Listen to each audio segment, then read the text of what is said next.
This is the EURCAD on the 60. We have a flag pattern that's set up. I'm just going to go here and do the high time frame analysis. Okay, ignore that. This is consolidation. Nothing here for me. If we drop down to the 240, what I was looking at was a shorting opportunity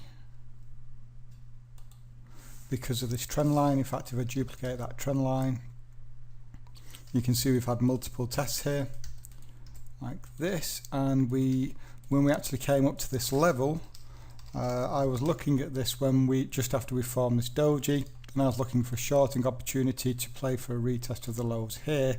I was actually looking for a head and shoulders.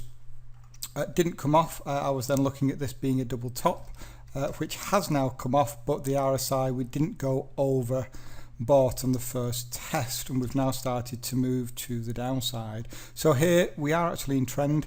If you want to look for a shorting opportunity, would be in this outside return just here.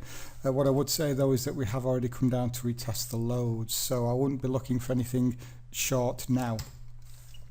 As we go, sorry, let me go back to this to the 60. What time frame was it on? Okay, the 60. So here we have a directional move, and then we have the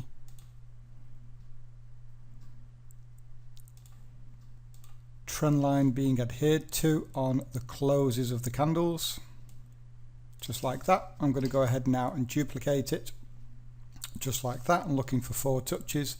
1, 2, 3, 4 touches here, and I'm going to put a structure level on to see if there's any structure at that level.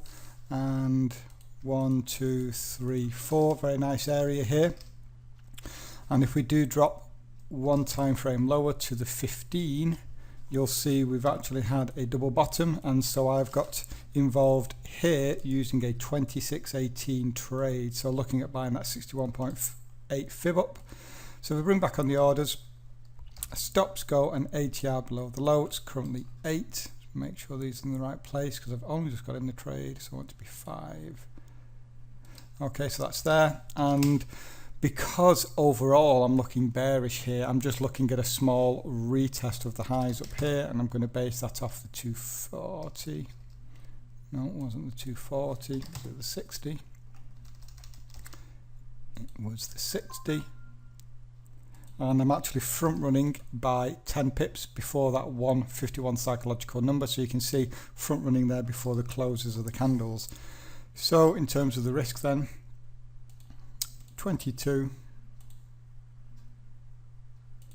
the reward 45, and only playing for a retest here because again my bias is short, and we have not here violated the highs, so only a retest on this pattern. And we're back for the last update, and you can see that price has gone now to hit targets for 45 pips. Just to talk through this, this was the turning point, this double bottom. We broke above, pulled back for a 26.18. That 26.18 actually ended up being a third retest. Then we broke out of the channel. Then we pulled back into this trend line and eventually got back up there. If we just take a look at the 60, we have now come up and retested the closes of those candles for plus 45 pips.